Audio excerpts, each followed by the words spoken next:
Hey everyone, it's lilkev, and in this video I'll show you how to kill Cerberus. I'll also be going over ghost skipping.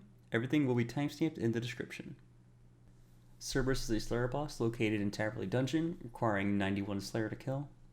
You can get to her by teleporting to Falador, hopping the broken wall and running northwest, taking the POH teleport to Taverley and run south, and you can use the Keymaster teleport scroll, which you might get as an untrailed drop from Cerberus herself, and it takes you directly to Cerberus' lair.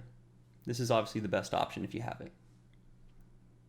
Once you climb into the dungeon, there are 3 options for you depending on your agility level. Ideally, you'll get 80 agility so you can hop over the strange floor that's just north of the ladder. This is the quickest route. But if you're level 70, you can go through the pipe towards the blue dragons, run around past the black demons, and then go up to the lair. And then if you're below 70, you will need a dusty key, probably a full stamina potion, and some patience because you got a long journey ahead of you. As far as recommended stats go, you should probably be high enough if you have that 91 Slayer requirement. But regardless, I would recommend 85 melee stats for the melee method and at least 75 for range if you're going to use that. And then for prayer, you're going to want 70 or 74 for piety and rigor, depending on which attack style you use. Here's a quick little breakdown of the gear. For melee, you're going to want to focus on some tankier armor, but still keeping the DPS up. I want to point out that Barrow's armor works just fine here. You don't need bandos. It's just an extra bonus there. And if you can't get an Abyssal Bludgeon, Zami Hostile and Crush works well. And if you don't have that, then just use a whip. Your inventory can vary depending if you decide to go skip or not. But generally speaking, I like to bring 6 to 8 prayer potions, a super combat potion, a spec weapon switch, which is the Dragon Dagger and Defender. I bring a Din's Bulwark for skipping, but if you can afford one, get a Spectral Shield, as this will cut the ghost drain rate in half, and we'll talk about that a little bit later. I bring a Teleport out, and the rest of your inventory should just be high healing food like sharks. You can also choose to range Cerberus, as this is faster and safer than melee, especially if you have a T-bow.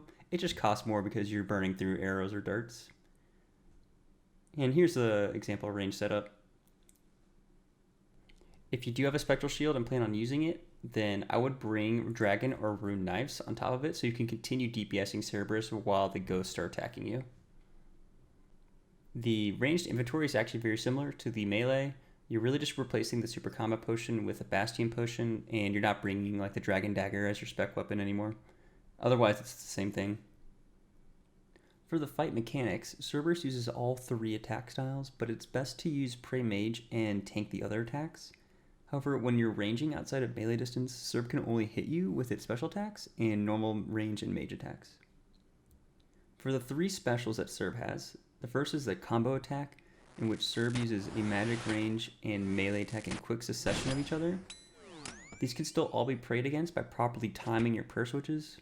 To do this, start out with mage pray up, then when the smooth ball appears, switch to range pray, and then switch to melee when you see the spiky ball appear. Cerberus will always start the fight with this attack, then use it every 10 attacks after that. So these combo attacks will land on the 1st, 11th, 21st attacks and so on. Make sure you switch back to Mage Prey after this. The next special is Ghosts, which Cerberus will summon on every 7th attack if she's below 400 hit points. This is indicated when Cerberus is Aru. You need to use correct prayers in the correct order to avoid damage. The blue is mage, green is range, and red is melee. The prayer order is based on the ghosts from left to right as they appear on your screen. When you pray correctly, each ghost attack will drain 30 prayer points, but if you miss a prayer, they will deal 30 damage each. This is where the Spectral Shield is handy, as having it equipped for the special will cut the prayer drain in half. It's good to note that when you see the ghosts appear, make sure your prayer is above 60 or 30 if you're using a Spectral Shield. That way you make sure you have enough prayer points for the entire special. The status bar's plugin in Runelight is very handy here. When you see your prayer bar drop is when to switch to the next prayer. The last special is the lava pools, which Cerberus indicates with a grr. This special will be used every 5th attack if she's below 200 hit points. One lava pool will always spawn underneath you, so you need to run off of that and be at least 2 tiles away from any of them to avoid damage.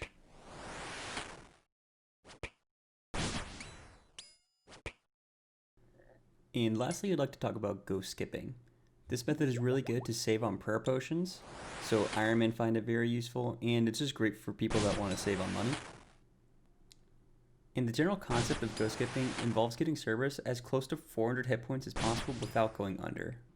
So once you're close to 400 hit points, what you do is you walk off out of melee distance, throw on a Din's Bulwark or a Dragonfire Shield to tank if you can, and then you just sit there. And we'll be waiting there for 14 of total Cerberus attacks, and that way we completely skip the ghost special.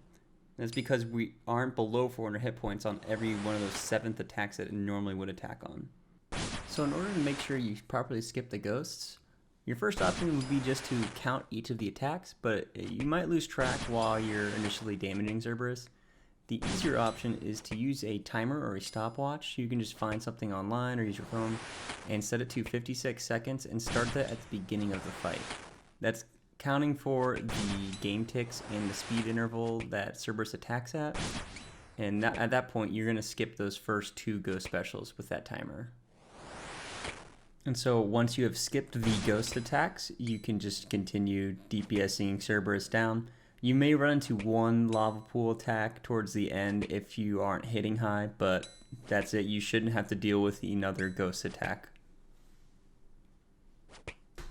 So like I said, it's very great if you want to save on prayer pots, but the kills will take a decent amount longer. So if you can afford the prayer pots or have a big stack of it, just go ahead and deal with the ghost attacks.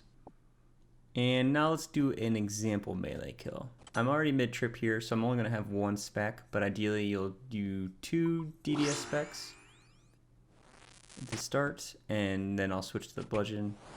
First attack's always going to be that combo special, so keep that in mind. And I'm not going to go skip this, I'm just going to go straight DPS and tank the ghost prayer hits. Alright, so that's the 7th attack, and we're below 400 hit points, which means the ghosts are coming out. And the order looks like it's going to be range, mage, and melee, so just have your prayers out for that. And if you're not using a spectral, you're probably going to run out of prayers, so just be ready to sip that pot and reactivate your quick prayers. And then you keep fighting. There's going to be another combo attack on the 11th attack. And hopefully here we're going to kill Cerberus before the next ghosts. That's ideal if you're not ghost skipping, but it looks like they're coming out. We might be able to get this kill. Just one more hit. Alright, looks like I'm unlucky. Get to get the prayers out ready. And we were able to finish off before those other 2 ghost attacks, which is nice. Save us some prayer points. And now for a range kill. Starts out the same way with the combo attack. And then I'm just going to damage it down as low as I can. Deal with the ghosts. I'm not going to be skipping on this either. And one nice thing about range is that since we're out of melee distance, we won't have to tank Cerberus' melee hits. We're only tanking the range and we're praying against mage. So we're going to take less damage overall, eat less food, and make the trips last longer. So we have the first set of ghosts, and the order's looking mage, melee, and range. And after this, our prayers are going to be drained, so we'll sip a prayer pot and reactivate the quick prayers. And we actually did a lot of damage, so the lava pools came out on the 10th attack. And if you notice, since we're so far away, we actually have time to react to that lava pool that would normally land under us. And this is another added benefit of ranging. Since we're always going to be able to dodge lava pools, we'll take even less damage and save even more food and make the trips even longer. And that's kind of why range is better than melee here. It just kind of comes down to what you prefer or want to do. And that's going to do it for this guide. I hope you guys found it helpful. If you have any questions or if I missed anything, said anything wrong, please let me know in the comments. I also stream on Twitch every Monday, Wednesday, Friday. So if you want to come chat with me live, ask any questions, or just hang out, you can find me there. Links in the description. With that, good luck with the Cerberus task, guys. Hopefully you get some nice crystal drops, and I'll see you next time.